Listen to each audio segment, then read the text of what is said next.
Hola, hola, ¿cómo están? ¿Qué tal? Creo que ya estamos conectados, tanto en la grabación del Zoom como en la transmisión en vivo por Facebook. Buenos días, ¿cómo están? Buenas tardes en la otra parte del mundo. Buenas noches, me imagino también por ahí, según los cambios horarios. Muy buenos días aquí en Lima, Perú. Y les saluda Eliana Vázquez Corichón, como siempre, para una nueva emisión de nuestro programa Ventana Abierta, en este espacio en el que entrevistamos a todo tipo de artistas, poetas, narradores, dramaturgos, artistas plásticos, músicos, etcétera. Les damos la más cordial bienvenida a esta nueva emisión de nuestro programa de la temporada 2023. Sean todos bienvenidos y bienvenidas. Estamos a la espera de que se conecte nuestra invitada de hoy, la doctora Mariana Libertad Suárez. Ella es de Caracas, nacida en Caracas, Venezuela, en el año 1974. Es profesora de la Universidad Católica del Perú y estamos a la espera de que ella se conecte para poder dar inicio a esta entrevista. Y los que deseen conectarse vía Zoom, tienen el enlace también ahí, tanto en las páginas de Ventana Abierta como en mi Facebook personal para hacerlo. Creo que ya está conectada nuestra invitada. Ahí estamos, a la espera de la conexión, de que todo funcione bien y que Internet nos acompañe. Hola Mariana, ¿cómo estás? Buenos días. Ya estamos en la transmisión en vivo vía Facebook y estamos también en la grabación para que el programa quede registrado y luego pasarlo al canal de YouTube. ¿Cómo estás, Mariana? Buenos días. Creo que tu ¿Qué micrófono tal? está... ¿Cómo estás? Todo muy Dale, bien. Muy bien. contenta de estar aquí además. Ay, gracias, muy amable. Gracias por aceptar esta invitación. La verdad es que me encanta tenerte en el programa porque yo estoy en deuda contigo. Yo recibí este libro precioso tuyo, Mm, que es Adherencias, del cual hablaremos en el programa, ¿no? Y estoy en deuda porque debí haber, creo que me pidieron algún texto para esto y entre la locura de las clases y de todo se me fue y después dije, uy, ¿verdad? Y quería muchísimo hablar contigo, tenerte en este programa, porque creo que es importante hablar del tema de la literatura escrita por mujeres. Creo que ese es uno de tus temas en los que te has especializado. Ahí se van ujú. conectando las personas a la sala de Zoom. Y me gustaría un poco hablar de ti, de tu experiencia en la literatura, de la docencia también, porque coincidentemente en estos últimos programas hemos tenido como invitados e invitadas a profesores universitarios y eso me da mucho gusto porque creo que los profesores universitarios tenemos la oportunidad de cambiar Ujú. vidas, ¿no? De transformar, ¿no? Las ideas o orientar a nuestros alumnos a ciertos temas, ¿no? Que de repente no cobran la relevancia importante o que el sílabus no nos lo pide o que el programa no nos lo exige y que nosotros estamos siempre trabajando, innovando y dando lo mejor para nuestros alumnos. Entonces me gustaría mucho que empezáramos por ello. Voy a leer la presentación que tengo aquí en tu libro, como ya les había comentado a los que están conectados un poco más, unos 2 minutitos antes, porque hemos empezado en punto. Mariana Libertad Suárez es doctora en literatura, ella es narradora, poeta, académica, especialista en pensamiento feminista, estudios de género y literatura latinoamericana escrita por mujeres. O sea que estamos ante una experta en estos temas que tanto nos gustan y que cobran tanta relevancia en estos últimos años. Entre sus publicaciones se encuentran los libros de cuentos Ni Magdalena, ni Clemencia Isaura, 2014, Ciruelas y Chorizos, 2015, y 1974, 2019, la novela Deambulando hacia la lumbre, 2010, y la obra de microteatro Azul y Celeste, 2019. Además, es autora de los poemarios Oscura Bisagra del 2017, El libro de los destinos 2019 y La naturaleza química de las emanaciones 2020. Y yo tengo en mis manos un precioso ejemplar de Adherencias, que es un libro de Mariana, que me lo hizo llegar Hipatía Ediciones, a quienes les mando mi más cordial saludo y espero reivindicarme en algún momento, chicas, estoy en deuda con ustedes, así que pídanme lo que quieran. Este libro también salió publicado por Hipatía Ediciones el año 2020 y del cual también hablaremos con Mariana hoy. Entonces, he pedido a Mariana que nos comente un poco su experiencia vital, ¿no? Su interés por la literatura, por la docencia universitaria y entrar a este tema que a todos nos fascina, que es la literatura escrita por mujeres. Adelante, Mariana. Gracias, Eliana, por la invitación. Yo creo que nos debíamos una conversación hace tiempo ya, porque tenemos muchísimos proyectos comunes y hay muchas cosas las que trabajamos, que nos tocamos, y sí, sí necesitábamos esta conversación. Este café, yo tengo mi café Exactamente, yo también ahí tomo, también. exactamente. Hoy me tomo un Ajá. café con Mariana, pero la diferencia es que no me lo tomo solo con ella, sino con todos los que nos miran, Ujú. ahora en directo, luego en diferido, luego verán el video. Y creo que eso es importante, porque conversaciones tan intensas como las que vamos a tener hoy deben quedar registradas siempre. Ujú. Bien, bueno, al comienzo, mi interés en la literatura escrita por mujeres nace más bien tardíamente, como en la segunda mitad de mi pregrado. El asunto es que había internalizado muy bien el programa que se estudiaba en bachillerato en Venezuela, donde estudié. El programa que se estudiaba en bachillerato de literatura era muy interesante, pero no se leía ninguna mujer en literatura 2, que era como la del segundo año de bachillerato, de diversificado. Y en el primero leímos Safo, unos fragmentos de Ave sin nido, y creo que ahí nos quedamos, ¿no?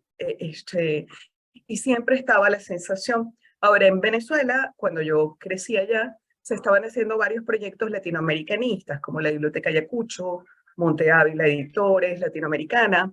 Estaban creciendo esos proyectos y siempre era una desproporción. En los primeros 100 números de Biblioteca Ayacucho hay 5 mujeres, ¿no? 5 autoras. Luego se fueron incorporando y fue creciendo el catálogo de mujeres, pero era impresionante, ¿no? Ver la diferencia. Entonces, creo que yo tenía muy asimilado que la literatura había sido construida solo por hombres, ¿no? En la universidad recuerdo haber escuchado a un profesor de literatura latinoamericana decir, las mujeres hasta el siglo XIX eran mayoritariamente analfabetas, con lo cual no escribieron, ¿no? Es una respuesta que tiene alguna, pudiera hacerle sentido a alguien y alguien creerlo, ¿no? Y yo, bueno, estaba ahí. Tomé un curso de literatura venezolana con mi profesora maravillosa, Raquel Rivas Rojas, actualmente profesora de la Universidad de Edimburgo. Y Raquel nos hizo leer o sea, en el curso de literatura venezolana por primera vez, estaba leyendo hombres y mujeres en la carrera entera, y me tropecé con una escritora que se llama Ada Pérez Guevara. Escribió mucho, era muy prolífica y además era periodista. Entonces tiene también muchas cosas en prensa, ¿no? Una escritora, su primer libro me parece que es del 41, o sea, del siglo XX, ¿no? Me encontré, o sea, no había pasado mucho tiempo, la leí 50 años después o algo así de que se publicó el libro, ¿no? Este, Descubro que su libro, el que nos pidieron leer en el curso, que era Tierra Talada, su novela, Pelusa y otros cuentos, lo leí después.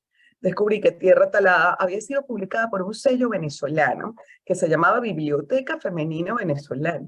Y me Mira quedé tú. perpleja. Dije, ¿qué es esto? ¿No? ¿Qué es esto? Nunca en mi vida me lo habían mencionado, ni en bachillerato, ni en los primeros años de universidad, ni en los cursos anteriores. O sea, era una cosa como si no hubiera existido jamás, ¿no? Me acerqué a Pérez Guevara, empiezo a buscar los libros de la editorial y di con un trabajo maravilloso de la profesora Luz Marina Rivas, una profesora colombiana de nacimiento. La verdad es que creo que tiene un vínculo con Venezuela muy particular porque ha sistematizado muchísimo de la literatura venezolana escrita por mujeres. Y me encuentro con su investigación y me doy con un montón de nombres, y estas mujeres además están buscando el voto femenino, que en Venezuela se aprueba en el 47 y se agruparon por eso, por razones políticas. Y en paralelo iban publicando sus cuentos, sus novelas, y yo decía, esto tiene que haber pasado en otros lugares del mundo. O sea, no me parece que sea lógico, además de eso, tener la sensación de que las mujeres habían empezado a escribir en los años 80 del siglo XX, ¿no? Una cosa absurda donde sea. Y empecé a investigar y ahí se abrieron, bueno, se me abrió un mundo y descubrir todas estas posturas. Las peruanas de esa generación son maravillosas, no me canso de trabajarlas, de hablar de ellas, ¿no? Y fue darme cuenta de cómo se ve invisibilizado, y además hay una cosa muy interesante, no porque sean esencialmente elegidas, iluminadas o qué sé yo, sino porque están en otro lugar dentro de la sociedad y del mapa cultural. Las mujeres siempre, históricamente en América Latina, han señalado cosas que no son perceptibles por la intelectualidad masculina. O sea, si nos hubieran escuchado ¿no? Si hubieran escuchado a estas mujeres cuando estaban hablando de lo desigual, por ejemplo, que era el proyecto de modernización venezolano o peruano, porque también las peruanas de esa generación señalaban la desigualdad que había en el proceso de modernización. Quizás si hubiéramos leído esa literatura, nos hubiéramos relacionado distinto con muchas cosas, ¿no? Exacto. Y, Otra y, sería la y historia que estaríamos ujú, contando hoy. claro, y sigo creyendo que es Yo también. indispensable que se lean en paralelo, ¿no? Que se lean dentro de los cursos.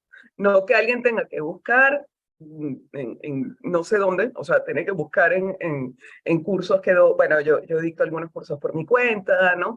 Hay Muchísimo. una, Ahora tenemos que hablar de eso también, hay una porque tú tienes cursos especialización, o súper sea, interesantes. pero eso, que no tenga que ser un proceso de indagación, sino que estén ahí como están los otros, ¿no? Que si leemos a García Márquez, leamos a Elena Garro, y que si Exacto. leemos a Cortázar, leamos a Silvino Campos, que sí, o sea, que sea una cosa que esté ahí, ¿no? Si leemos a Valdelomar, ¿por qué no vamos a leer a Angélica Palma? O sea, es una cuestión como de tener presente siempre lo que se estaba haciendo. Eso nos permite contar también una historia más honesta de la literatura latinoamericana. Qué maravilla todo lo que nos cuentas, porque es verdad, ¿no? Yo también, yo recuerdo en el colegio, nunca jamás leímos una escritora mujer. Todos eran Ujú, hombres y todos estaban muertos. Eso cambió. Yo soy de la misma generación que tú, entonces más o menos como que en paralelo el desarrollo, ujú, ¿no? de nuestro proceso vital ha sido como que muy parecido. O sea, yo también en el colegio no había nada, yo siempre pensé que los escritores estaban muertos y que vivían en los libros y estaban ujú. tan lejanos a uno, y menos mujeres, ¿no? Es en la universidad donde empiezo a descubrir que habían muchas mujeres que escribían, ¿no? Una de ellas acaba de fallecer la semana pasada, que es Elvira Ordóñez, una gran y entrañable Mm. amiga, una extraordinaria poeta, y empiezo a moverme en los círculos en los que ellas se mueven. Está Carmen Luz Bejarano, Elvira Ordóñez, ¿no? Está Rosina Valcárcel. Entonces, y ellas eran unas gestoras culturales, ¿no? Que estaban siempre haciendo eventos, siempre promocionando la Perú literatura. tiene una larga tradición de eso. Yo pensando en lo que hizo Gorriti en Perú y Y en la Mercedes Equitativa, Cabello, Florinda Mato. sí, la imprenta de Clorinda. O sea, Perú tiene una larga tradición de mujeres que agrupan, que aglutinan, ¿no? Por eso la Exactamente. literatura escrita por mujeres en Perú es tan particular.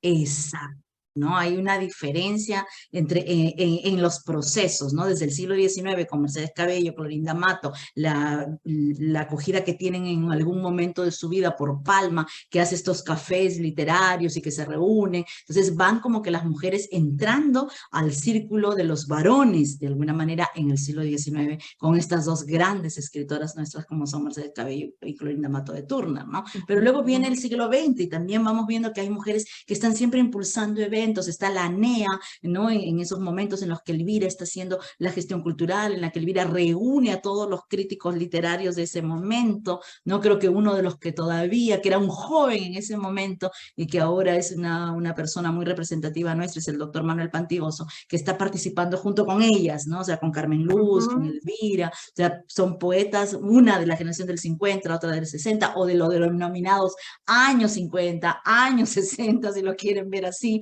porque creo que a veces la crítica también tiene como que, ¿no? Ciertas miradas que yo creo que todas son respetables y que debemos aprenderlas y asimilarlas como tales también. Yo creo que definitivamente estos últimos años nos han dado ya una mirada muy plena de que la literatura peruana escrita por mujeres está allí, Ujú. existe, ¿no? Y que ya no podemos silenciarla como lo hemos venido haciendo, ¿no? Durante tantos años, tantos siglos, ¿no? Como dejándolas ahí, como que, bueno, ¿no? Y vamos como que aceptando, digamos, como sociedad me refiero, por eso me incluyo, como sociedad aceptando que existía una Mercedes Cabello, que existía una Clorinda Mato, ¿no? Pero, digamos, son las únicas del 19 que pasaron, ¿no? De alguna manera hacia Por lo que ejemplo, Margarita denominamos Praxedes canon. Muñoz construyó, imaginó a una mujer científica como protagonista de una novela, cuando todo el mundo se estaba desmayando y muriendo y no, todos los personajes de las novelas más canónicas de fin de siglo están languideciendo. Ella escribe sobre una mujer científica, ¿no? Y ese es su personaje central. Amalia Puga de Lozada, ¿no? La mujer que dice, no voy a ser una madre republicana, no me gusta ese lugar, prefiero ser monja y hacer voto de castidad, que ese lugar que me quieren dar en la República naciente, ¿no? Águeda se llama ese personaje, ¿no? La de Margarita Praxedes Muñoz se llama Paulina. Y es darle posibilidades, ofrecer, presentar la posibilidad de imaginar otra forma de ser mujer en el Perú. Carolina Freire de Jaime, con todo lo conservadora que podía parecer, recupera la figura de María Parado de Bellido, Exactamente. que es una mujer que estuvo en la guerra. Y bueno, Carolina Freire, como absolutamente todos los seres humanos, pero más como una mujer de transición, tenía muchas contradicciones y era muy divertido leerla, ¿no? Y se peleaba con Gorriti, porque otra cosa que también pasa cuando se presenta la literatura escrita por mujeres es que se trata de mostrar a las mujeres como un todo, o sea, como si lo no masculino fuera homogéneo, todo igual, como si todas las novelas y no había diversidad de estéticas, de éticas, de posiciones políticas, de retóricas. Yo creo que por eso también es interesante reeditar, que Reeditarlas, exacto. afortunadamente en Perú, eso ha sido maravilloso en estos últimos 5 años, más o menos desde 2019, ¿no? Siento yo que han nacido una serie de editoriales, Gafas Moradas, Patia misma, Ediciones Mil ha hecho un buen trabajo con las mujeres escritoras, Y con con las ediciones escritoras críticas peruanas, ¿no? maravillosas que han Ujú. salido. Entonces, eso también ya nos da un pie para que los estudios, ¿no? A nivel de literatura, pues estén mucho más vigentes, digamos, ¿no? Y podamos acceder a los Ujú. textos originales, ¿no? Por ejemplo, falta reeditar a una Catalina Recabarren, por ejemplo, porque ya nadie la lee, o sea, que si nadie tiene las ediciones, ¿quién la va a leer, ¿no? Y Eso aún es que así, cuesta trabajo, hay que irla a buscar. Yo siento como un ejemplo muy emblemático María Rosa Maceo, cuando yo empecé a hablar sobre su obra, ¿no? Cuando empecé a investigar sobre ella, conté afortunadamente con el apoyo de su familia, el profesor Federico Camino Macedo es absolutamente generoso ¿no? Me dio acceso a muchísimo material, visité algunas bibliotecas y pudimos reconstruirlo. Hablaba de ella y en muchos espacios no la escuchaban. En el momento en que se reeditaron, se reeditó su narrativa completa, comenzaron a aparecer las tesis, comenzaron a aparecer los artículos académicos, comenzó a aparecer exacto. en los programas escolares, porque la reedición es estructural, es fundamental. Yo siento que ella fue muy, muy emblemática. Ahora está pasando una cosa similar con otra mujer genial de esa generación, que es Rosa Arciniega. Rosa Entonces, poco Arciniega, a poco, exactamente, que se ha reeditado en España, se ha reeditado en Perú, entonces como que ya ahora me imagino que aparecerán muchas personas que están pero haciendo la tesis escucho más, o interesadas sea, en en las ella. clases preguntan Así por ella, es. la gente está, ¿no? Y la visión que tenían estas mujeres de la modernidad en medio de un proyecto desarrollista que había empezado en el 33 y que estaba, ¿no? Como ella se relaciona con el discurso, con la ideología desarrollista, cómo se relacionan con el campo, cómo piensan las relaciones campo-ciudad, es algo que era importante visibilizar. Es importante visibilizar ahora porque nos damos cuenta de eso, ¿no? Porque a estas mujeres nadie las oyó. Pero Nadie la además de sigue. eso, leerla es muy gratificante porque decimos, bueno, tenían una mirada más aguda frente a ciertos fenómenos, pensaban un Perú distinto, imaginaban un Perú distinto.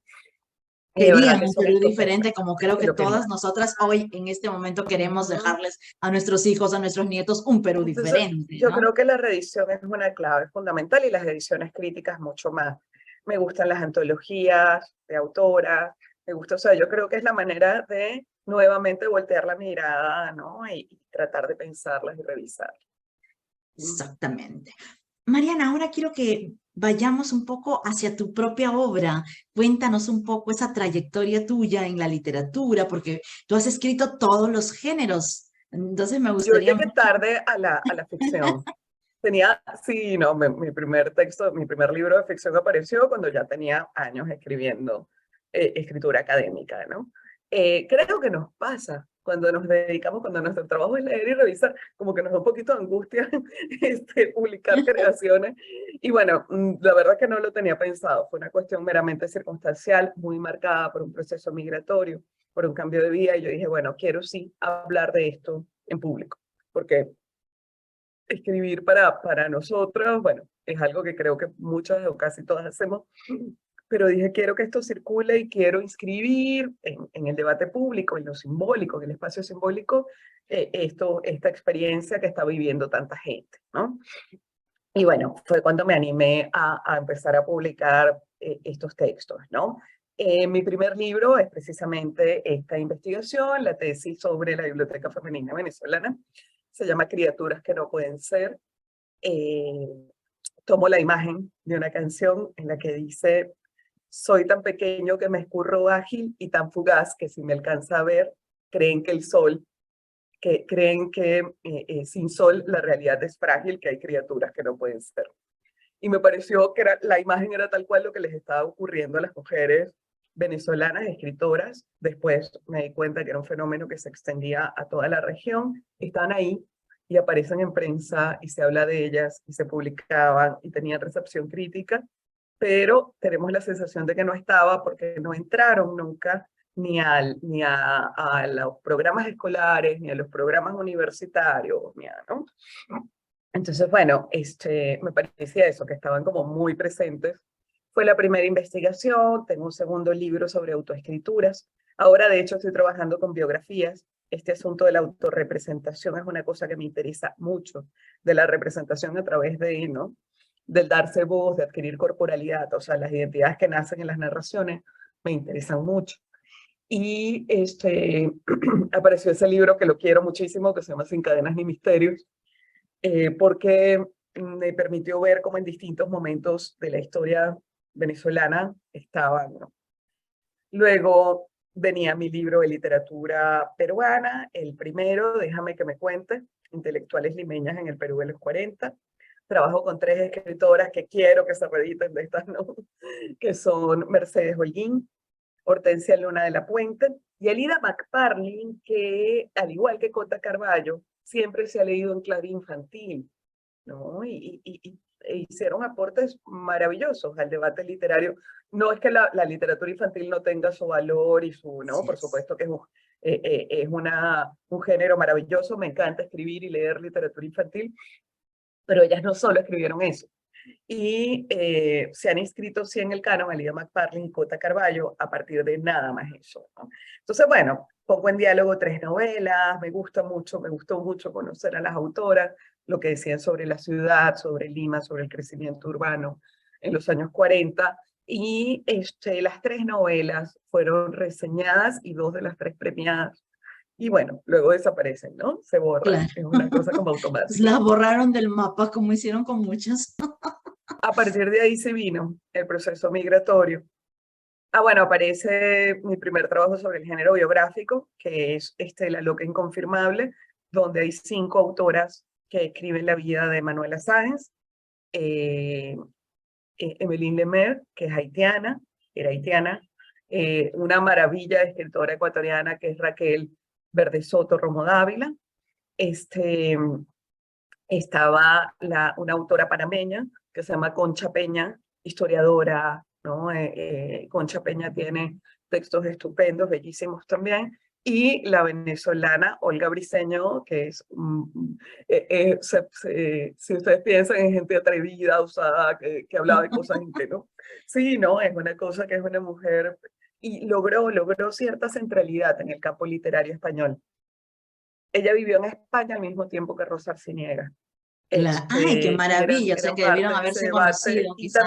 también era amiga de Angélica, porque en el Archivo General de la Nación, en el Archivo Angélica, está la correspondencia con Olga Briceño. Qué maravilla. Y era amiga de Gabriela Mistral, o sea, ellas tenían su red, ¿no? No sé si amiga, porque esa carta es menos familiar, la que encontré de Olga con Gabriela Mistral, es menos, se trata como con más distancia, pero se conocían, que es el punto, ¿no? Exacto. Y además, un fenómeno maravilloso de la literatura peruana, que también llegó tarde a la ficción, había escrito muchas otras cosas antes, que es María Jesús Alvarado. María Ujú. Jesús había escrito ensayos, artículos, ¿no? Y empieza a escribir ficción muy tardíamente, o sea, cuando ya tenía muchísimas publicaciones, ¿no? La novela de María Jesús se llama Amor y Gloria, y tiene a Bolívar en la portada, y eso siempre me impresionó. Es una biografía de Manuela Sáenz. Pero yo, una de las cosas que siempre me pregunto es cómo hacían esta mujer, aunque realmente María Jesús no tenía nada que negociar, ya la habían perseguido, ya había estado exiliada, había regresado, o sea, todo el mundo sabía quién era, ¿no? No, sí, ya no era que se podía hacer pasar por una Exacto, mujer dócil y tranquilita, ¿no? exactamente. Ajá. Y María Jesús escribe esta novela, la de, la de Olga Briceño se llama La Divina Loca, ¿no? Y esta reiteración de el llamarla loca, de llamar loca Mm. a Manuela Sáenz, en la época fue una de las cosas que me permitió, o que me llevó a darle ese título, ¿no? Al libro. Después de ese sí, viene la narrativa, la poesía, me pasan muchas cosas como persona, cambian muchas cosas en mi vida y me decidí a esto. Y lo más reciente que me tiene enamorada y fascinada es la escritura de teatro, guiones de cine. Esa es la experiencia más Es reciente que que he es tenido. maravilloso. El guión de un cortometraje, un par de obras de teatro que se han representado. Bueno, Azul y Celeste es micro, ¿no? Microteatro se representó a Microteatro Lima. María Landó se presentó en el marco de Porchabuca. Era un proyecto que se iba a montar en el año 2020, todos sabemos que por el Bueno, centenario de pandemia, Chabuca, ¿no? Y terminó apareciendo en 2022 claro. en el Teatro Julieta. Entonces ha sido muy chévere descubrir el teatro como género, como espacio de escritura. Siempre he sido lectora de teatro y me gustó mucho, pero como espacio de escritura ha sido como lo más reciente. Qué maravilla. ¿Cuántos años tienes en el Perú, viviendo en el Perú? ¿Cómo así decides venir a Perú específicamente y 9, no a otra parte del mundo? 9. No, yo tengo vínculo Nueve con Perú años. desde hace 9 de esta estancia. Yo viví aquí en el año 2007 también. Y, Ya, o sea, hemos tenido, yo tengo un vínculo con Perú antiquísimo. Eh, maravilla. sí, sí, mi hija tiene 2 partidas de nacimiento, la venezolana y la peruana. Sí, claro, mi hija Qué nació bien. Doble sí, nacionalidad. sí, pero además yo tengo doble nacionalidad, pero ella tiene 2 partidas de nacimiento, Claro. venezolana y peruana de nacimiento, y ha vivido 9 de sus 18 años en Venezuela y 9 aquí, ¿no? Entonces ha Claro. sido muy La chévere mitad, mitad. mi experiencia, mi cercanía con Perú, con la literatura peruana. Eh, Como todos, tengo algunas debilidades, me encanta Ayacucho, me siento muy bien. Me parece que no es casual que la migración venezolana en Ayacucho se haya adaptado también y esté tan integrada a la sociedad. Yo creo que por ahí tenemos como una historia compartida que data de siglos ya. Y bueno, he tenido la posibilidad también desde aquí, porque son otras redes, ¿no? En Venezuela nos relacionábamos con otras partes del mundo, con otras universidades. Desde Perú he tenido la posibilidad de intercambiar con otras universidades y otros espacios. Eh, Actualmente trabajo, bueno, en la universidad, en la Pontificia Universidad Católica del Perú. Es como mi trabajo principal, donde estoy desde hace 9 años y tengo posibilidades de intercambiar y de interactuar, pero también sigo dictando clases solo ese curso, el de maestría en el posgrado de literatura latinoamericana de la Simón Bolívar en Venezuela, Qué de mi maravilla. universidad. Entonces también me gusta que tendemos puentes. Claro Traigo que la sí. literatura Y venezolana a ahora mi la curso. tecnología nos permite estar aquí hablando, viviendo en la misma ciudad. Nosotros estamos hablando desde la tecnología. Sí, claro, No, claro. pero eso nos lleva también a que esto quede grabado, quede registrado. Y tú y yo ya nos reuniremos pronto, porque ya que estás en la Católica y yo enseño en San Marcos, pues me voy a dar ahí un Estamos al lado, paseo somos vecinos. y somos vecinas, así que nos reuniremos para charlar, porque definitivamente es sumamente interesante hablar de todo este trabajo y de un montón de escritoras que acabas de mencionar y que se me acaban a mí de venir a la memoria y decir, bueno, sí, pues no, o sea, y hay muchas a las que, por ejemplo, yo no he leído, yo tengo que ser sincera, no soy experta en todo, hay mucho que no he leído, hay mucho que sí, hay mucho que trato de transmitir en los cursos, que al igual que tú, de forma personal, ya no con la universidad, sino de forma personal, a título privado, dicto para poder reivindicar el trabajo de estas mujeres, ¿no? A mí me da, por ejemplo, mucho gusto que hoy en día se esté hablando de Elvira Ordóñez, de la manera en la que se esté Claro, hablando, que está muchísimo, pero incorporada además a he la visto muchas cátedra publicaciones. universitaria, que hay Ujú. profesores sanmarquinos que la están trabajando. Digo, qué bien, qué maravilla, porque uno siente que algo ha contribuido con un granito de arena a que así sea, ¿no? Y a que estas Claro, escritoras, muchas que faltan ingresar a un canon literario, a un canon educativo, a que se lean en los colegios, en las universidades, etcétera, y que tenemos que hacer ese trabajo y sentir que contribuimos. Y creo que tú muchas mucho más, has hecho un trabajo Ujú. bastante extenso a lo largo de toda tu vida. ¿Desde cuándo nace tu interés por la literatura peruana, Mariana? ¿Desde qué años va eso? Es viejo, bueno, se remonta, tiene mucho tiempo, ¿no? Pero yo creo que el venir a Perú y revisar archivos y recorrer Quilca, y, ¿no? La primera Recorrer vez fue en Quilca, me 2002. encanta. Sí, Sí, no, es que es lo que hay que hacer. No, yo estoy buscando un exacto, libro ahí de está Angélica todo. Palma, porque estoy trabajando con biografías y una de las novelas de mi corpus es Fernán Caballero, novelista novelable. Estoy trabajando con novelas biográficas ahora, pero con novelas biográficas sobre escritores. O sea, Qué lo que escribieron maravilla. las autoras del siglo XX. Y una de ellas es Fernán Caballero, novelista novelable. De hecho, vamos a hablar sobre ella, sobre Angélica y sobre su novela el jueves, en el curso que comienza, ¿no? Y el miércoles, perdón. Y tengo ahí mi relación con Perú y con Angélica Palma, que me encanta y de quien he tenido mucha oportunidad de hablar y sobre quien me gusta mucho escribir. Pero estoy recorriendo Amazonas y yo decía Angélica Palma y la gente ni siquiera entendía la palabra, No, claro. ¿no? O sea, yo decía Angélica, ¿cómo es que se llama Erika? Y yo, No, no, no puede ser. O sea, yo la no gente quiero tiene que matar. saber quién es esa mujer. Sí, tienen que saberlo, ¿no? Exacto, es Y, que muchos de ellos no saben lo que tienen, o sea, no saben lo valioso de los ejemplares que tienen, eso es y una verdad. cosa que me pareció súper interesante, bueno, en el año 2002 yo estaba buscando a Amalia Puga, fue una de las primeras autoras de las que tuve noticia. El artículo de Amalia Puga sobre literatura escrita por mujeres en América Latina, que aparece en la Revista Ilustrada de Nueva York, aparece en el mismo número que Nuestra América de José Martí. Y ya sabemos qué suerte corrieron los dos ensayos, ¿no? El de Amalia Puga hay que buscarlo con lupa en la mitad de la nada, y el de José Martí se discute en todas las universidades del mundo, ¿no? Entonces, también vemos cómo opera así, tienes este espacio en la Revista Ilustrada de Nueva York, ese es un momento en el que aparecen todos estos medios ilustrados, el Cojo ilustrado en Venezuela, el Perú ilustrado en Perú, ¿no? Mis estudiantes siempre se ríen porque yo le digo el Cojo al Perú y así, ¿no? Le cambio el nombre a las dos publicaciones. Pero están apareciendo todas estas publicaciones ilustradas, la Revista Ilustrada de Nueva York, que es un medio que para la literatura escrita en español es fundamental, y esta mujer se logra un espacio ahí, ¿no? Que luego, bueno, es opacada, desplazada, ¿no? Elvira García García escribe una nota bellísima sobre ella, la mujer peruana a través de los siglos, ¿no? Ay, que se acaba de reeditar ese libro, yo creo que esa es una fuente maravillosa para que rastreemos escritores, porque Elvira Eso. García García las sistematiza y las presenta una detrás de la otra, y ya sabemos quiénes estaban escribiendo al comienzo del siglo XX en Perú, ¿no? Qué maravilla, Mm, qué maravilla. Hay que comprar ese libro urgente. Yo por lo menos tengo que ir a buscarlo, quiero ese libro porque me he sí. comprado casi todas las ediciones críticas que han sacado de estas últimas novelas que se están reeditando con ediciones críticas y me parece un trabajo realmente loable de estas editoriales que además son editoriales pequeñas, ¿no? Como lo que hace Hipatía, por ejemplo, contigo, con muchas escritoras, no solo contigo, sino con muchas escritoras peruanas, de sacar estas publicaciones que además son un libro objeto, ¿no? Que a uno le Son muy gusta lindas, tenerlo sí, sí. en las manos.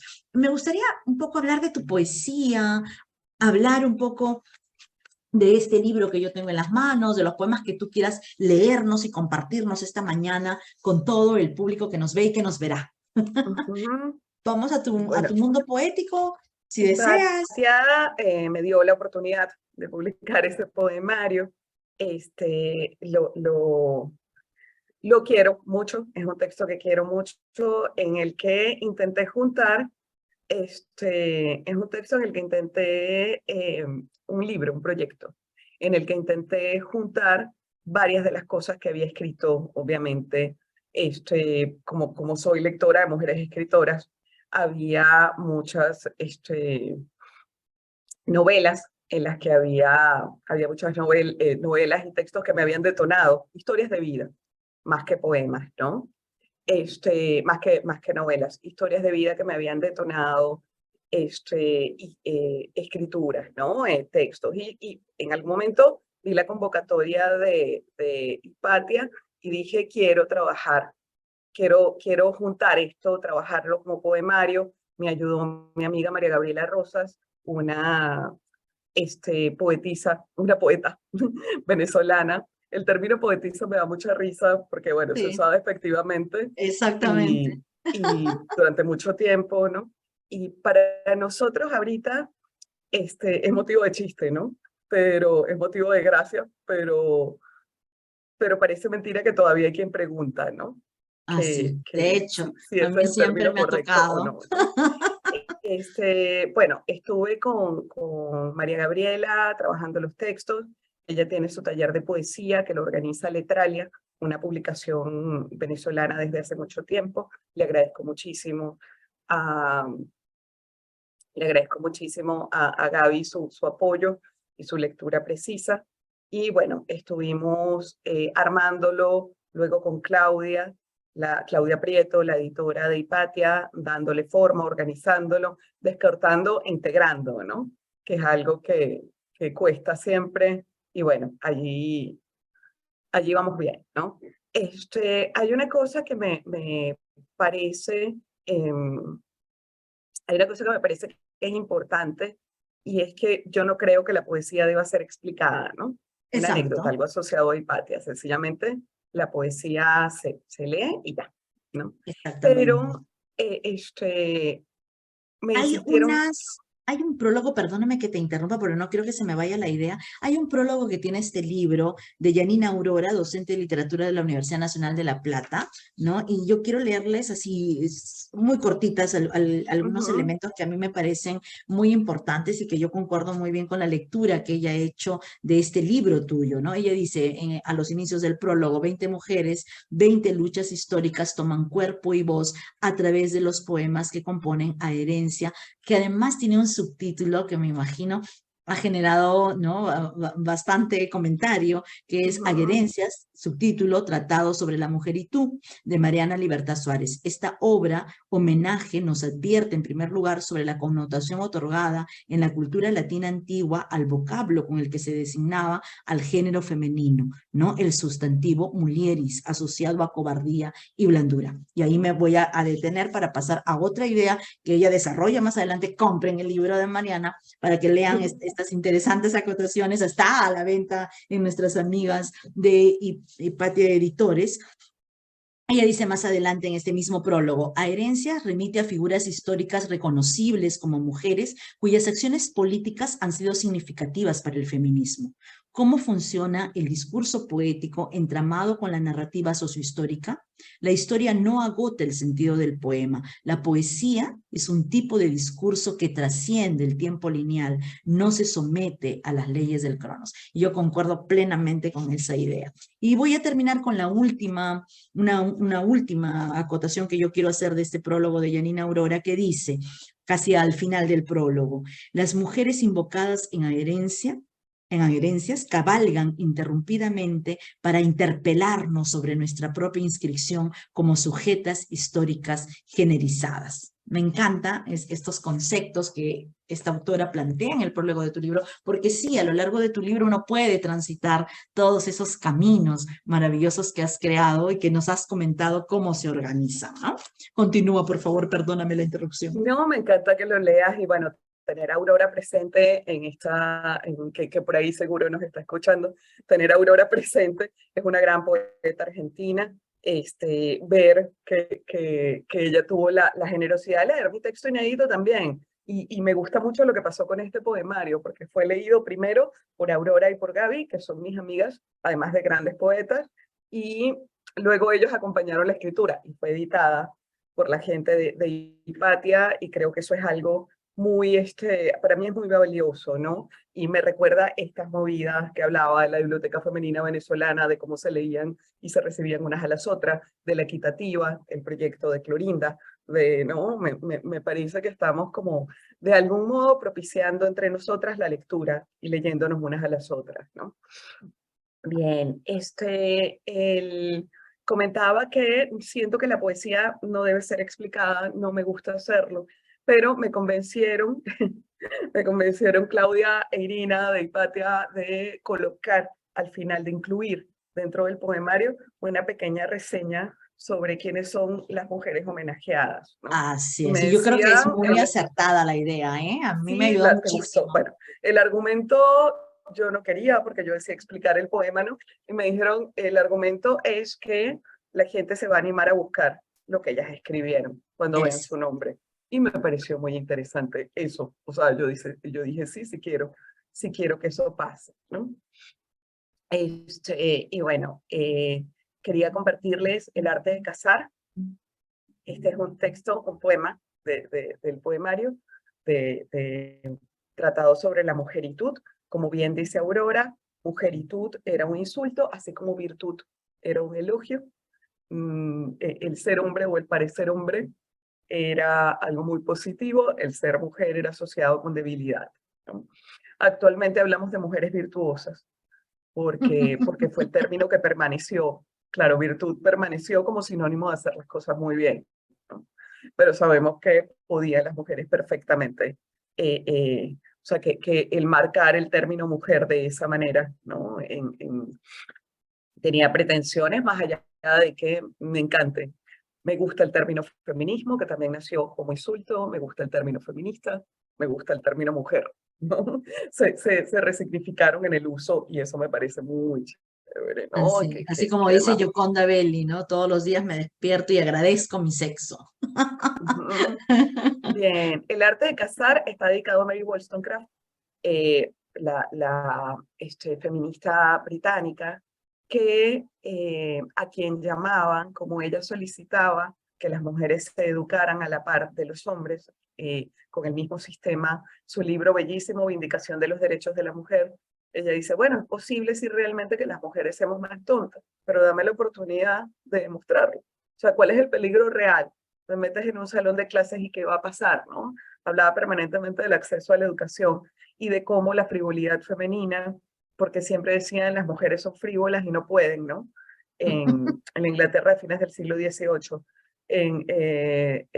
las mujeres son frívolas y no tienen la capacidad de concentrarse para estudiar. Ya dice, la frivolidad más bien parece consecuencia de que no se nos ha permitido hacer otras cosas, ¿no? Entonces, bueno, el asunto es que cuando la estaban insultando, cuando peleaban con ella, la llamaban hiena.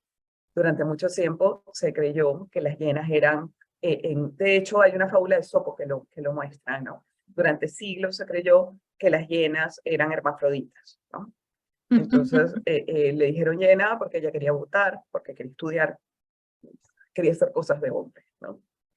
Bien, dice el poema, supe de tu dolor, hiena con faldas, pero ellos solo escucharon la risa horripilante que te hacía mucho más temible de lo que eras. El día que te vieron morir, temblaron o rieron con más estridencia que tú, pero ninguno consiguió probar tu carne. No naciste para satisfacer apetitos ajenos, ni para escuchar como otros debatían. Llegaste al mundo para engendrar criaturas hermosas, humanas, que a su vez estaron monstruos, etéreas, que engulleron la injusticia, grandilocuentes, que nos adiestraron en el arte de cazar, mamífero feliforme que no sabe procurarse su propio alimento, cleptoparásita, peluda, manchada. ¿Cómo puedes cometer la osadía de aliarte con otras parecidas a ti y entonces salir a cazar? ¿Cómo? ¿A quién? ¿A quién se le puede ocurrir que has aprendido a buscar tus presas y a espantar a leopardos y leones? ¿Cómo es eso de que sabes abastecerte? ¿Por qué las mayorías tendrían derecho a gobernarse? Porque una cuadrúpeda de pelambre opaco reclama autonomía. Ni riqueza ni belleza, venerada Crocuta, quería ser digna. Por eso, adentelladas y machacando huesos, con aullidos y ladridos, espantaste a los competidores. Hoy las llenas nos seguimos carcajeando, como nos enseñaste a hacerlo. También vestimos faldas y botas de tacón alto, y comemos a pedazos borregos, lagartos, ñus, gamuzas, antílopes y serpientes, cada vez que alguien pretende obligarnos a volver sobre tus pasos. Bravo. Bravísimo, es un poema que me encanta. De verdad. Este poema es muy lindo. Y tiene un Eh, ritmo, una cadencia, una musicalidad que he descubierto en tu poesía que realmente me mm, gusta mucho, ¿no? ¿Cómo trabajas ese discurso poético en este poema que todos hemos escuchado? En este poema yo sentí, o sea, me pareció que era un poema, el proceso de creación me resultó muy lindo, o sea, tiene una historia muy linda, ¿no? Y es que el, recuerdo una estudiante que llamó a Mary Shelley, a la hija de Mary Wollstonecraft, la autora de Frankenstein, que también tiene su poema dentro del libro, llamó a Mary Shelley Mary Wollstonecraft, ¿no? Y yo le dije, no, no, estás confundida. No, puso una foto, un retrato, una pintura, en la que aparecía la cara de Mary Wollstonecraft. Le digo, no, esa es su madre. No, no, no es Mary Shelley. Y nos pusimos a conversar y la historia es que ella me dijo, bueno, pero ella indirectamente escribió Frankenstein porque ella creó a la creadora de Frankenstein, ¿no? Y claro, el estudiante se estaba jugando con lo que había pasado, ¿no? Pero me quedó dando vueltas. Entonces, para mí fue Ujú. muy lindo, o sea, escribir este poema fue una experiencia muy linda porque me quedé pensando, bueno, hasta qué punto ella tenía la capacidad de reproducir sus ideas, ¿no? O sea, de multiplicarlas en su hija, que fue una gran intelectual también, y en todas las mujeres que la siguieron. Bueno, y en nosotras que seguimos a las que siguieron, ¿no? Y ahí vamos, ¿no? Haciendo Em, camino al andar. Ujú. Sí, ayer justamente estaba en clases hablando sobre Frankenstein y le decía a los estudiantes que se dieran cuenta de que Mary Shelley tenía tal nivel de genialidad que su criatura la había trascendido. O sea, nadie sabe quién es Mary Shelley. Si Mm, decimos Frankenstein, bueno, no piensan realmente en así es. Frankenstein, sino en el monstruo, ¿no? Pero el monstruo es reconocible y decir, bueno, cuánta genialidad tenía esta mujer que alcanzó esto, ¿no? Un personaje que tomó vida propia. Mm, muy bien, Mariana. ¿Deseas compartirnos algún otro texto? ¿Otro texto más de este libro? Porque me Sí, gustaría un bueno, poco, luego de esto, ajá, pasar a hablar de los cursos que tú dictas, porque me gustaría que todo el público se entere, que sepa que estos cursos existen y que además estás próxima a abrir uno, entonces quiero hablar de esos temas también. ah, bien. Voy a leerlo. Este me interesa mucho porque este me interesa mucho, es del libro también, está dedicado a Olympe de Gouges, a la poeta, porque me gusta mucho leerlo, o sea, o me interesa leerlo, porque creo que es uno de los personajes que nos recuerda tantas veces, o nos ha recordado tantas veces que no es, la historia no siempre es como nos la cuentan, o no solamente, ¿no? Eh, Nos dijeron históricamente que la Revolución Francesa era un momento en el que se habían desarrollado ideas de igualdad, libertad, fraternidad, ¿no? Y Olympe de Gouges es la representante la gran representante de que eso no era lo único que pasaba, ¿no? También pasó que en medio de todo esto también pasó que una mujer pidió tener los mismos derechos cuando se apareció la Declaración de los Derechos del Hombre, la Declaración Universal de los Derechos del Hombre. Una mujer pidió que las mujeres tuvieran ese derecho y acabó decapitada, ¿no? Porque bueno, así era, así funcionaba en ese momento, ¿no? Acabó decapitada. Además, ella señaló que los líderes de la Revolución Francesa tenían personas esclavizadas a su servicio, y eso fue terrible. Pronunciarse contra la esclavitud y pronunciarse contra la esclavitud y pronunciarse contra el ¿cómo se llama?, contra la sujeción femenina y que los derechos fueran solo para las mujeres, fue una de las cosas que la llevó a eso, ¿no? Bien, aquí va el texto. Un momento que lo perdí en el documento. No sé por qué pasa, justo lo Siempre tenía pasa, abierto. Sí. siempre pasa. La tecnología juega con nosotros. Yo digo que es el dios Internet. Y una cosa que me gusta mucho también de Olam de Gouges, o sea, otra cosa que creo que hay que destacar de Olam de Gouges también, es el hecho de que escribía muy abiertamente en prensa y sus obras teatrales. O sea, fue una escritora muy directa, negoció muy poco, ¿no? Bueno, le costó la vida, pero negoció muy poco. La Rueda, decapitaron. ajá, sí, rueda por los suelos la cabeza de Olimpia, y por primera vez su nariz no olfatea el peligro, ni su boca delata a los traidores. Esos ojos que han dejado de brillar no miran lo que nace cuando las ardientes multitudes se impacientan. La cabeza que rueda ya no busca una verdad que la sostenga, que le dé razones para vivir o morir a manos de algún incompetente. Aquella noche, ni el ejecutor, ni los ideólogos, ni los autócratas, dueños de las leyes de la razón universal, comprendieron que la guillotina sería inútil. Los siglos devorarían el sentido final de su convención y escribirían en las vidas de quienes quizás nunca conozcan su nombre, ese mundo posible que nació, creció y se reprodujo en la cabeza que la avaricia y la insana crueldad echaron al ruedo. Ya, echamos al ruedo, es verdad.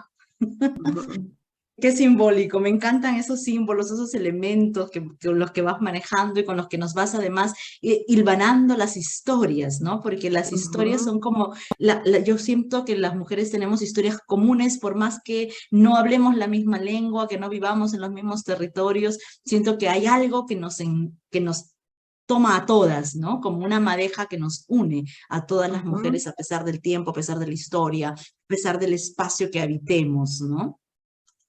Y Es eso es lo que así, me gusta. Me y gusta lo de tu libro. interesante de todo, lo que me pone un poquito triste, pero es interesante, Es es como hay triste, es temas que que se siguen repitiendo, ¿no? exactamente, exactamente. O sea que la historia, yo siento como que la historia no ha cambiado mucho para las mujeres, ¿no? O sea, seguimos siendo marginadas, seguimos siendo discriminadas, seguimos siendo asesinadas, seguimos siendo violentadas en las diferentes formas de violencia, ¿no? Porque muchas veces, y tú ya que vives 9 años acá, te habrás dado cuenta que a veces pasas por, no sé, un edificio que está en construcción y los hombres te piropean, pero esos piropos no son piropos, ¿no? Y nos hemos acostumbrado a aceptarlos como parte de, y eso es violencia también, ¿no? O sea, eso también es agresión, no necesariamente es que te peguen para que sea Bueno, violencia, pero sino que también la realmente eso, palabra puede y ser volvemos a la violencia. importancia de leer a las mujeres escritoras. La violencia fue representada en la literatura escrita por mujeres históricamente. O sea, cuando nosotros leemos a Zulima, la escritora venezolana del siglo XIX, o a la misma Gorriti, Juana Manuela Gorriti, la violencia contra la mujer fue descrita, Gertrudis Gómez de Avellaneda, la escritora cubana. O sea, leemos y la violencia contra la mujer es descrita desde el momento en que las mujeres escriben. Pero como esa literatura es pospuesta, es opacada, como que Exacto, no no está se claro que había conoce. una denuncia, ¿no? Está claro que Este, siempre, yo creo que en todas las épocas, todas las mujeres han denunciado exactamente, ¿no? Los mismos tópicos, ¿no? Porque son los tópicos con los que vivimos, con los que convivimos día a día. Entonces, definitivamente la literatura, que es un organismo vivo, nos sirve, ¿no? Como elemento para reflejar esos contextos sociales, políticos, que vivimos todas las mujeres en las diferentes partes del mundo, ¿no? Me así encanta es. este libro porque siento que es un libro que todas las jóvenes deberían leer, ¿no? Porque acá te puedes enterar de muchas otras escritoras, filósofas, que han estado en el mundo y que han dejado un legado, ¿no? Y que necesitamos recuperarlas, leerlas, releerlas, trabajarlas, ¿no? Muchas de ellas sí son famosas, otras no tanto, ¿no? Y hay que como que seguir impartiendo esto, hacer lo que tú haces a través de tus cursos. Te felicito por la poesía. He leído algunos artículos tuyos que están en circulación. Pueden googlear a Mariana y ahí van a salir todos sus artículos científicos. He leído muchos textos tuyos de índole académico, pero cuando recibí, gracias a las amigas de Hipatia Ediciones, este libro, ay, me sentí fascinada y dije, tengo que hablar con ella, tengo que hablar con ella, y así el tiempo pasó, y hoy estoy hablando con Mariana, que de verdad es una persona a la que admiro a partir de su escritura. Recién la conozco así de forma personal, pero admiro mucho su trabajo académico y su trabajo literario. Y quiero pasar precisamente a ese tópico, a su trabajo como difusora, ¿no? De la literatura escrita por mujeres en general, y ella ella dicta una serie de cursos y talleres a los que no he podido inscribirme porque siempre se me cruzan los horarios, pero quiero que nos hables un poco de esa iniciativa tuya, que es una iniciativa personal que va más allá de la cátedra universitaria y que creo que es muy necesaria. Entonces, cuéntanos, por favor, cuántos cursos nos vienes dictando, con cuánto conocimiento vienes recreándonos y motivándonos a todas las mujeres y a los hombres también, porque creo que todos estamos en ese camino de tener un espacio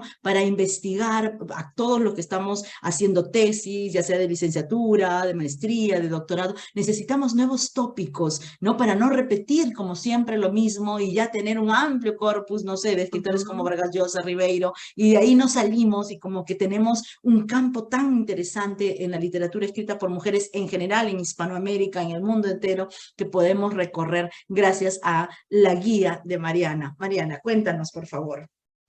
Bien, yo trabajo con mujeres escritoras en principio, y la decisión de dar los cursos por mi cuenta venía rondando. Yo empecé a dar seminarios, ¿no? Venía rondando, se materializó finalmente durante la cuarentena, porque creo que mucha gente quería leer y leer acompañada, y nació la posibilidad de hacerlo por Zoom. Y así además intercambiamos con personas que se han formado en otros lugares del mundo y que vienen con otras tradiciones se han inscrito en otras tradiciones de pensamiento, y esas discusiones siempre son interesantes, ¿no? Eh, el asunto es que vi pocos espacios dentro de la academia, de los espacios académicos que yo frecuento para dar estos cursos. Entonces dije, bueno, si no se puede en algún ámbito académico, intento hacerlo, ¿no? Por mi cuenta. Trabajo con escritoras de los siglos XIX y XX fundamentalmente. El sábado próximo, en una semana exactamente, comienza mi seminario de literatura escrita de escritoras peruanas. Vamos a leer a Margarita Praxés Muñoz, vamos a leer a Mercedes Cabello Carbonera, vamos a leer a otras autoras, ¿no? Termino uno mañana lunes, pasado mañana lunes, y el sábado de la semana próxima comienza el otro. Nos reunimos vía Zoom a las 11 de la mañana, y comienza el sábado 2 de septiembre. Y además, antes del sábado, el día miércoles 30, vamos a empezar el de biografías, ¿no? Vamos a trabajar con 4 escritoras latinoamericanas que hablan sobre, o sea, vamos a hablar de biografías sobre Gertrudis Gómez de Avellaneda, Fernán Caballero, que es la de Angélica Palma, la escritora peruana, la de George Sand, que le escribe una escritora argentina, es de una autora argentina que se llama Silvina Bullrich, y la de Gertrudis Gómez de Avellaneda es de Carmen Bravo Villasante. Y vamos a trabajar también con una biografía de Sor Juana Inés de la Cruz que escribió Patricia Cox, ¿no? Ahí sí son mexicanas las dos. Es el único libro en el que coinciden las nacionalidades. Pero bueno, un poco ver la escritura autorreferencial, el proceso autorreferencial que usan las escritoras del siglo XX o que generan las escritoras del siglo XX al recuperar la vida de escritoras de los siglos anteriores. Como en estas novelas biográficas hay algo de autorreflexión y de búsqueda del yo. Y bueno, esto, ¿no? Ese es el miércoles próximo. Son los textos que tengo, perdón, son los proyectos que tengo en puertas. Pero bueno, siempre está. Hace un mes estuvimos trabajando con dramaturgas latinoamericanas del siglo XIX. O sea, vamos cambiando los espacios de discusión. Y el de narrativa peruana y los de narrativa peruana y narrativa venezolana los abro alternativamente, ¿no? Con otros libros, con otras autoras, pero los voy abriendo mes a mes. Qué maravilla. Sí, yo me pasé, la verdad, el tiempo de pandemia editando un curso que se llamaba Literatura Peruana Escrita por Mujeres, en las que veíamos una narradora, una poeta, una dramaturga, y la verdad que ha sido una experiencia maravillosa descubrir a todas esas escritoras que hemos trabajado a lo largo de los cursos, y de verdad que yo siento que es un espacio necesario en el que podamos además ampliar ese corpus a Hispanoamérica, ¿no? Y ver qué estaba pasando en el siglo XIX, en el siglo XX, que creo que son 2 siglos fundamentales, ¿no? Que alimentan definitivamente todo el corpus que se va a trabajar por mujeres en el siglo XXI, que es el siglo que estamos viviendo todas y cada una de nosotras y nosotros en general, porque acá también en la sala hay varones y eso me da mucho gusto. Ay, casi Mariana, siempre. ha En sido minoría, pero casi en siempre. minoría, pero siempre. Yo también en los cursos de literatura que diste durante toda la pandemia siempre tenía dos, tres varones interesados y siempre los alababa mucho y les decía que bien porque necesitamos más varones interesados en estos temas. Claro, lo que yo siempre digo cuando trabajo, lo que yo siempre digo cuando trabajo es, me gustaría que en algún momento esto desapareciera. La necesidad de Exactamente, crear espacios para hablar de exacto, es lo que yo el siempre digo. miércoles, el jueves 31, voy a estar en la librería Placeres Compulsivos. Es el Día de la Persona Afrodescendiente y vamos a hablar de la representación de mujeres esclavizadas en la literatura Qué latinoamericana. bien, Tenemos esa actividad a las 7:30 de la noche, es una muy bien, ya charla saben, placeres y compulsivos de Barranco ujú, a las 7 de la noche, el día a las jueves, siete y qué pena. media. Ajá. A las 7:30 es un día que yo tengo clases en San Marcos, así que de hecho no llego, pero todos ustedes están invitadísimos y todas también Y para a mí es muy participar. importante estar ahí, estoy hablando, porque se ha estudiado mucho sobre la literatura, la representación de las personas esclavizadas, la representación, y a las mujeres esclavizadas siempre se les ha depuesto un poco. Entonces yo decía, Exacto, bueno, esta invisibilización está ahí siempre, ¿no? es verdad. Este pensar el universal desde el masculino es algo que no solo pasa en el espacio literario, ¿no? Vamos a hablar ese día de una escritora argentina que se llama Juana Manso, que es maravillosa, Juana Paula Manso. Vamos a hablar sobre Frances Harper, que es una escritora estadounidense, y María Firmina dos Reis, la escritora brasileña. Genial, entonces ahí tienen un espacio el jueves, el miércoles tiene un curso, el jueves tiene esta conferencia y el sábado tenemos un curso de peruana, así que ahí tienen todas las posibilidades para conocer a Mariana y para impulsar también este trabajo que ella realiza sobre las escritoras tanto peruanas como hispanoamericanas. Así que están más que Arroba invitados y Libertad invitados. Mariana es mi Instagram. Si Muy quieren bien, ver la información de los cursos, ahí lo ahí. suelo promover. Perfecto. Instagram de Mariana, por favor, @Libertad Mariana, para que ustedes vean toda la información de los cursos y nos inscribamos a ellos y podamos participar y seguir dialogando con esta maestra extraordinaria que es Mariana. De verdad que hoy día nos ha regalado su poesía, su tiempo para un poco iluminar este camino que todos estamos transitando. Mariana, quiero darte las gracias por participar Muchísimas de este gracias a ti, programa. la pasé muy bien y Quiero ojalá nos podamos además tomar muchos otros pero cafés. de hecho, nos vamos a ver ahí en la universidad, ya nos ponemos de acuerdo por interno, porque si no, vamos a hacer público nuestros horarios y eso no es muy conveniente.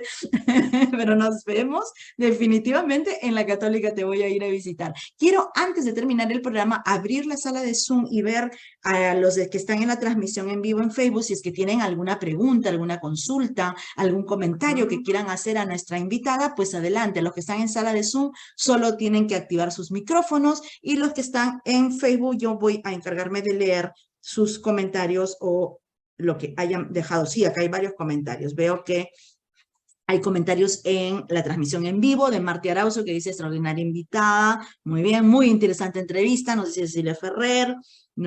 Hay otros comentarios que dice, Ulloa Camporverde dice, en Zoom la imagen, te manda besos y abrazos, ya solucionó el problema del Zoom, y por acá no sé si hay alguien en Zoom que quiere hacer alguna pregunta, consulta, está Ana Lucía, está Dina Domínguez, está Esther, está Lucy Martínez, que creo que Lucy había puesto un comentario que ahorita lo voy a leer, Ludovicos Albertos Horna, María del Carmen Ulloa, no sé si alguno de ustedes tiene alguna consulta, alguna pregunta, algún comentario que quieran hacer. Lucy Martínez te dice aquí en la sala, un gran poema, el primer poema que leíste, significativo en su creatividad, mis aplausos para la creadora. Muy bien. Entonces, estás llena de aplausos y te mandaremos aplausos Gracias. virtuales y físicos también. No sé si hay alguien en sala de Zoom que quiera hacer comentarios. Creo que no tengo más comentarios en la transmisión y no tengo más comentarios en sala de Zoom, creo tampoco. Ah, sí, Ludovicos te manda aplausos y ha activado su micrófono. A ver, Ludovicos Alberto, ¿tienes algún comentario?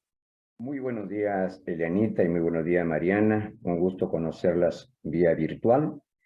Me es muy grato, a veces no sigo con mucha frecuencia todos los trabajos y realmente la gestión incansable de Eliana, pero sin embargo a través del WhatsApp sí voy por ahí repasando y siguiendo todo lo que, la labor de ustedes, que es realmente elogiable, viene desarrollando. Tengo dos preguntas, pero por favor, pongo mis ideas en cero, ¿ya? Es decir, no son mías. Las hago yo, pero no son mías, ¿correcto? Ujú. Tanto Correcto. para Marianita y por su experiencia como para Eliana, siempre me pregunto esto, en estos tiempos donde se rescata la imagen de la mujer a través de la historia de la humanidad, ¿qué opinan ustedes sobre la misma literatura hecha por hombres donde también la imagen de la mujer es afectada? ¿No? Ujú. No voy a mencionar autores para no por ahí herir algún admirador o admirador de los famosos escritores en toda la literatura mundial. Y la otra pregunta que me da vuelta la cabeza siempre, en esta época especialmente donde comparto el asunto de los derechos de la mujer, eh, es ¿hasta qué punto tenemos que la imagen de la mujer contraponerla siempre al varón? No sé si captaron mis preguntas. Sí, bueno, una de las cosas que precisamente se intenta romper, y creo que la literatura ha ayudado mucho a eso, a imaginar mundos donde eso no esté, se intenta romper es la dicotomía, ¿no? Cuando dicen, bueno, la labor de la mujer es esta y la del hombre es aquel y la de, ¿no? Definitivamente esa distribución de roles es una de las cosas con las que, distribución de roles y el tratar todo el tiempo de pensar todo en términos polares, dicotómicos, confrontados, ¿no?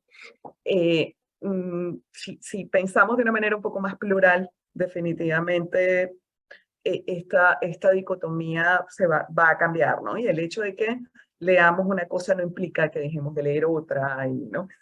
O que escribamos de un modo. Entonces creo que está desde hace muchísimo tiempo dentro de la agenda feminista la ruptura del pensamiento dicotómico, ¿no? Es algo en lo que se ha trabajado desde hace mucho tiempo. Lo de la literatura me parece interesante porque la pregunta sobre la representación de las mujeres dentro del discurso literario me parece súper interesante porque precisamente cuando empieza, a partir de los años 60 más o menos, en el mundo anglosajón, cuando empiezan, el- cuando empiezan a representarse, a estudiarse, ¿no? Lo que llamaron en los años 60 la ginocrítica, la primera aproximación era justo eso, ver cuál era la imagen de la mujer en la literatura escrita por los hombres, ¿no? El segundo paso, que fue ya Ellen Showalter, o sea, ya hacia los 70, a mediados de los 70, es cuando dicen, bueno, y si esto lo ponemos en diálogo con lo que dicen las mujeres sobre ellas mismas, ¿no? O sea, digamos que esta primera pregunta se la hizo la crítica literaria feminista hace varios años, ¿no? Eh, y sí es interesante, sí es productivo lo que aparece ahí. Ya un poco después, en los años 80, una investigadora de cine, Laura Mulvey, decía que lo que nosotros veíamos en el cine, yo creo que eso es extensivo a la literatura, no eran mujeres, sino la fantasía masculina acerca de lo que es una mujer. Entonces, me parece que el comentario es interesante y sí sigue habiendo algún diálogo con eso, ¿no? El contrastar cómo se representa a la mujer enamorada en el siglo XIX, ¿no? Leemos en Un crimen misterioso, la novela venezolana de 1896, vemos que la mujer cuando ve al hombre se asusta y se desmaya y tiembla, y él cree que lo ama muchísimo porque se comporta como describen que se portaba Madame Bovary cuando estaba frente a, ¿no? Los síntomas son los mismos. Lo que pasa es que Madame Bovary la crea un hombre y él dice, bueno, ella está asustada, perdón, ella está enamorada, ¿no? Y Zulima nos dice, no, lo que está es asustada porque el tipo es un violento. Tan violento es que la mata, ¿no? En esa novela se cuenta un feminicidio. Tan violenta es que la termina asesinando. Pero eso, sí, poner en contraste cómo las voces masculinas representan situaciones y sensaciones asociadas a las mujeres es un campo de investigación interesantísimo. Ujú. Totalmente de acuerdo contigo, Mariana. Yo creo que lo que Ludovicus nos pregunta es totalmente cierto lo que tú has dicho. O sea, yo me puse a pensar precisamente en Emma Bovary, ¿no? Y la imagen recreada por muchos escritores. Bueno, Flaubert es un escritor, ¿no? Sumamente famoso y reconocido, pero miremos cómo construye a ese personaje, qué nos dice de esa mujer y por qué siempre, ¿no? Los escritores masculinos, ¿no? Presentan estos estereotipos de mujeres que, como Mariana acaba de mencionar, son, digamos, la fantasía que tienen los varones de cómo quieren a las mujeres, ¿no? Y no la realidad de muchas mujeres. Creo que son muy pocos los casos en los que yo veo, ¿no? Por hablando solo de nuestra literatura peruana, que yo veo un tratamiento mucho más profundo de los personajes femeninos. Por ejemplo, un escritor al que yo admiro, respeto mucho y he trabajado mucho es Ribeiro. Y creo que Ribeiro tiene una mirada muy diferente de los escritores de su generación de las mujeres. O sea, el manejo que tiene de los personajes femeninos me parece mucho más cuidado, me parece mucho más interno. Estas mujeres tienen como un alma, algo que las identifica como tales, que se están rebelando contra lo que está pasando. Y hay muchos cuentos de Ribeiro en los que podemos rastrear lo femenino. Sin embargo, ese tema, ese tópico de lo femenino en Ribeiro no es algo a lo que se haga, digamos, siempre alusión, ¿no? Siempre es como que va como más soslayado, ¿no? Pero ya que Ribeiro es, digamos, hoy un escritor tan reconocido, veamos eso, ¿no? Veamos cómo tratan estos escritores a estos personajes femeninos y qué nos están diciendo de las mujeres peruanas de la época en la que ellos están colocando a estos personajes femeninos en cada uno de sus textos, ¿no? Y bueno, hablando ya de la literatura hispanoamericana y mundial, bueno, no siempre la mirada de los varones es la más acertada, ¿no? Definitivamente, porque acercarse al mundo de lo femenino es mucho más complejo para una persona que no pertenece, ¿no? A ese Claro. género, ¿no? O sea, siempre la construcción siempre va a dejar, la ficción siempre va a dejar unos cabos que están sueltos allí, ¿no? Ujú. Es como que una escritora escriba sobre un hombre, pero claro, las mujeres tienen como que un desarrollo mucho más certero en lo masculino, porque vivimos siempre envueltas en lo masculino. Entonces, no es lo mismo, ¿no? La sociedad nos ha impuesto un patrón masculino en todos los sentidos, en lo social, en lo económico, en lo Ujú. político, o sea, siempre desde niñas, y eso es algo que yo recuerdo todavía de cuando tenía como 6 años, que me di cuenta que ser mujer era estar en desventaja, pero ¿por qué? Por una situación totalmente cotidiana, que era porque mi abuela siempre le servía la comida, llámese el almuerzo, el desayuno, lo que fuere, que vamos a comer todos, siempre primero a mi abuelo, ¿no? Y ella era la última que podía comer, porque primero tenía que haber atendido a todos para ella poder comer. Entonces yo decía, yo cuando sea grande no quiero ser como tú, ¿no? Y todavía recuerdo la cara de mi abuela así aterrada, y cuando yo le dije, yo no quiero ser como tú, o sea, yo no quiero hacer eso. ¿No? Entonces, ¿por qué no te sientas también y comes, ¿no? Entonces, esas cuestiones así tan sencillas, tan rutinarias, tan cotidianas, nos llevan siempre a tener una mirada distinta a las mujeres del género masculino, ¿no?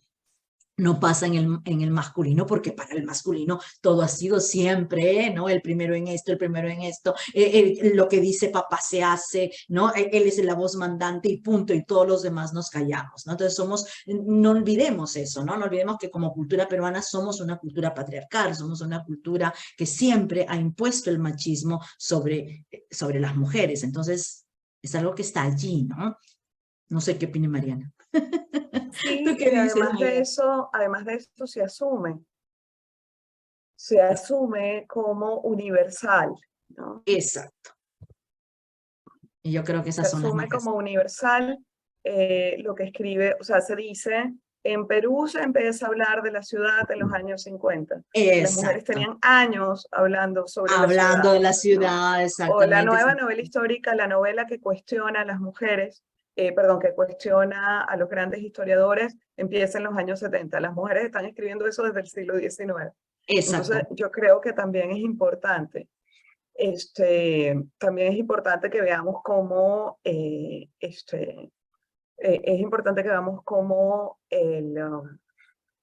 tendemos a pensar o a escribir la historia a partir solo de lo que escriben un tercio o dos tercios de los escritores, ¿no? Y dejamos de lado una parte importantísima de la historia, ¿no? ¿Hemos respondido a tu pregunta, Ludovicus? Correcto, correcto. Como les decía, yo era de mi mente cero, ¿eh? Es decir, no tiene nada que ver con mi No, pero pensamiento, está perfecto. es muy personal. Más bien, ahora sí quiero hacerles otra preguntita, ¿verdad? Sí, y este sí es un dilema mío, ¿ah? Y Ajá.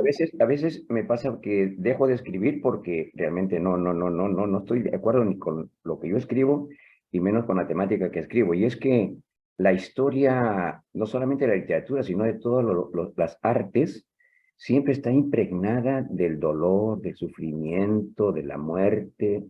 Y con eso tengo yo sí un tremendo dilema. ¿Qué opinan ustedes de eso? ¿Por qué siempre escribir desde esa perspectiva? Yo no sé si siempre, yo creo que también está el otro lado, está lo cómico, lo tragicómico, no sé, yo creo que sí. Yo te voy a responder con algo que comentaba Elvira Ordóñez siempre, y era que ella para escribir poesía siempre tenía que basarse en las experiencias dolorosas porque son las que más marcan de alguna manera, ¿no? Entonces yo creo que es eso, ¿no? O sea, finalmente va a depender mucho la experiencia personal, definitivamente, en la propuesta que yo quiera hacer, pero no necesariamente esa es una regla que siempre se va a cumplir. Yo puedo tener una experiencia trágica, ¿no? O desafortunada Claro. y sacarle la vuelta a eso y convertirla en la ficción, en otros elementos que pueden tener de comedia, etcétera, ¿no? Entonces yo creo que eso es bastante relativo. No sé qué opine Mariana. Sí, sí, no es tan uniforme. Y parte de los problemas que trae los vacíos en la sistematización es eso, es creer que siempre se dice lo mismo, ¿no? Pero, por ejemplo, la misma Clorinda Mato tiene cuentos fantásticos o tiene textos costumbristas y es algo que alguien no se espera porque nos limita la lectura a ciertas cosas, ¿no? Exacto. Porque creemos que todo es ave sin nido y no, Florinda Matón es más de ave sin nido, ¿no? Entonces hay mucho Ave sin más. nido además fue un pedacito de su vida. Exacto. Su vida como novelista es más bien pequeña, ¿no? Exacto, So, exacto. Y además hay que ver todo su trabajo periodístico, esos textos que son maravillosos que ella escribe, está contándonos la realidad, los sucesos, ¿no? Entonces hay muchas miradas, Ludovicos, no es una sola, ¿no? Y creo que hay que explorar también, ¿no? Una de las tareas de los creadores, y creo que eso en todas las artes en general, es ir explorando esos mundos posibles, ¿no? sí, claro. Finalmente la ficción es esa, la creación es esa, ¿no?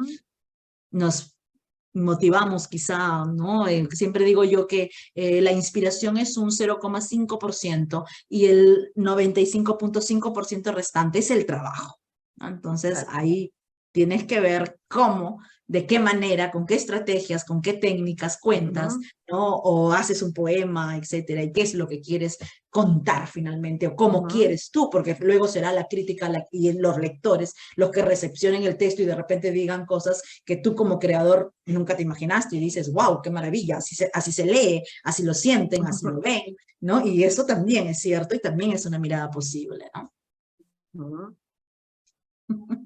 Bueno, agradecer a Melenita y a Liana, por favor. Ustedes son encantadoras siempre, y cada una de las escritoras son encantadoras porque siempre impresionan con ese maravilloso discurrir de ideas, y eso es maravilloso. Eso es un poquito la palabra, ¿no? Lo que a mí me interesa es la palabra. La palabra ayuda a poder desentrañar tantas cosas internas como externas, y eso creo que lo que la palabra en estos últimos siglos, si bien es cierto por internet, se ha desparramado, pero sin embargo en el ser humano concreto se ha excluido. Por eso las felicito. Gracias por incentivar ese discurrir tan maravilloso. Gracias. Gracias a ti, Ludovicos. Bien, y entonces aquí nos despedimos. Gracias, Mariana. Ya saben que Mariana tiene 2 cursos, uno inicia el miércoles, otro el sábado, y los que la quieran ver, la quieran conocer y la quieran saludar, la pueden ver el día jueves en la librería Placeres Compulsivos a las 7:30 de la noche, ¿verdad, Mariana? Sí, ahí nos vamos a ver. Ahí nos Bueno, podemos encontrar. 31, Día de las Personas Afrodescendientes. Vamos a estar hablando de 5 obras literarias y bueno, conversando un poquito y tomando vinito y Así es. hablando de Así que, literatura si en quieren general. pasarla bien, pueden ir el día jueves 31 a Placeres Compulsivos de Barranco y conocer a Mariana. Yo haré todo lo posible por llegar, pero vengo de bien lejos, así que espero llegar. Gracias, Perfecto. Mariana. Ha sido un A placer ustedes. saludarte, conocerte. Gracias. Gracias por todo. Gracias a los que están en sala de Zoom. Gracias a los que nos siguen en la transmisión en vivo. Y luego ya les pongo el video en el canal de YouTube. Muchísimas gracias, Mariana. Un placer Gracias y a ustedes. seguiremos conversando, espero, Seguro muchos que años. sí. Gracias, Mariana. Un beso. Y gracias a todos los que están en sala de Zoom, los que están en la transmisión en vivo. Muchas gracias y será hasta una próxima emisión. Nos vemos.